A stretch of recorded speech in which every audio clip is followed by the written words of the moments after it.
मैं ये पहले बोल चुका हूँ, भीड़ कहाँ से कम थी, फोटोज देख लीजिए आप जाकर, पूरा जंतर मंतर भरा हुआ था।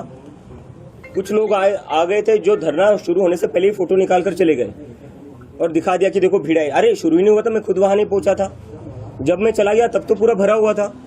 और किस को पाकिस्तानी कहोगे आप? स्टूडेंट्स को पाकिस्तानी कहोगे, मुझे पाकिस्तानी कहोगे, अपोजिशन को पाकिस्तानी कहोगे, आप जैसे पत्रकारों को पाकिस्तानी कहेंगे जो सरकार से सवाल पूछते हैं। तो भारतीय है कौन, इंडियन है कौन? बस IT सेल वाले। क्या लगा रखा है इस देश में? एजुकेशन मिनिस्टर के इस्तीफे के बाद आपकी क्या डिमांड्स रहेंगी आगे?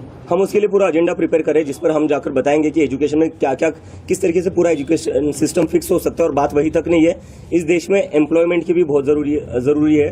हम देख रहे हैं 10-12 साल में, जो पिछले 10-12 साल में जो इंडिया का पॉलिटिक्स रहा है, हिंदू मुस्लिम कर रहे हैं। उस हिंदू मुस्लिम से किसी को जॉब नहीं मिल रही है, उस हिंदू मुस्लिम से किसी की एग्जाम अच्छी नहीं जा रही है। तो वो सारा फोकस बदलना पड़ेगा, सरकार का जो प्रायोरिटी वो बदलना पड़ेगा, फोकस बदलना पड़ेगा। जब एम्प्लॉयमेंट की बात होगी, जब एजुकेशन की बात होगी, तब कहा जाकर देश सच में प्रोग्रेस कर सकता है।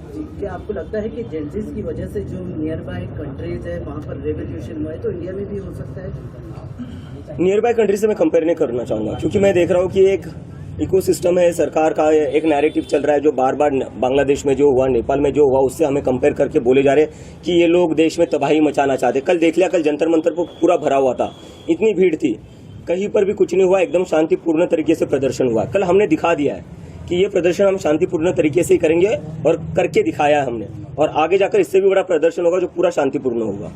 संभाजी नगर में भी कोई आंदोलन होगा? बिल्कुल होगा, मैं जल्दी तय करूंगा उसको।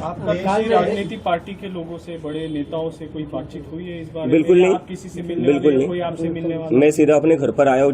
एयरपोर्ट से मैं गया जंतर मंतर से मैं गया एयरपोर्ट, मुंबई लैंड हुआ, सुबह यहाँ पहुंचा, सुबह बाय रोड में यहाँ पहुंचा। अगर कोई इच्छा व्यक्त करता है आपसे मिलने की या आगे बात करने की तो? नहीं, ये जैसे ही मैंने पहले बताया, ये पूरा मूवमेंट जो है वो युवाओं का मूवमेंट है, इट्स फॉर द जेन जी, और उन लोगों का सभी पार्टियों से भरोसा उठ चुका है। तो जिन जिन लोगों को हमें समर्थन देना है वो बाहर से समर्थन दे सकते हैं, लेकिन हम खुद किसी से भी एसोसिएटेड नहीं होंगे, ये मैं बात क्लियर कर देता हूँ। ये देश के किस किस कोने से आया था, आपने कुछ इसको एनालाइज किया है, कुछ स्टडी किया? कल जो मैंने टी-शर्ट पहनी थी वहां पर Indian Jersey, Indian cricket team की, वो एक लड़का आया था सिक्किम से, 1500 किलोमीटर दूर से आया था। एक लड़का आया था केरला से, वो भी बोल रहा था सर मैं केरला से आया हूँ, बहुत दूर से आया हूँ, आपसे बस 2 मिनट बात करनी थी, तो मैंने बात कर ली उससे। कुछ लोग आए थे उड़ीसा से, कुछ लोग आए थे बंगाल से, राजस्थान से लोग थे, गुजरात से लोग थे, महाराष्ट्र से, तो मतलब पूरी टीम में मेरे जितने भी दोस्त थे पुराने, वो सारे वहां पर ही थे। तो पूरे देश भर से लोग आए थे। कश्मीर से भी एक दोस्त मिला था मुझे, वो भी आया हुआ था। आपका जो ये पक्ष है वो एक मूवमेंट के लिए ही सीमित रहेगा या आगे और भी इसके कुछ आएंगे? आप राजनीति में उतरेंगे, अपना अलग से पक्ष बनाएंगे? जैसे मैंने कहा कि राजनीति को बस अपना इलेक्शन की तरफ मत देखिए। इस देश का जो नुकसान हो रहा है ना, वो इसलिए हो रहा है क्योंकि आप लोगों ने ना राजनीति को बस इलेक्शन तक ही लिमिटेड रख दिया है। 5 साल में एक बार इलेक्शन करवा दो, उसके बाद सब भूल जाओ क्या हो रहा है क्या नहीं हो रहा है। फिर सब बिक जाते हैं, यहाँ बैठ जाता है, उसके पास बैठ जाता है, खरीद फरोख्त चलती रहती है अगले 5 साल।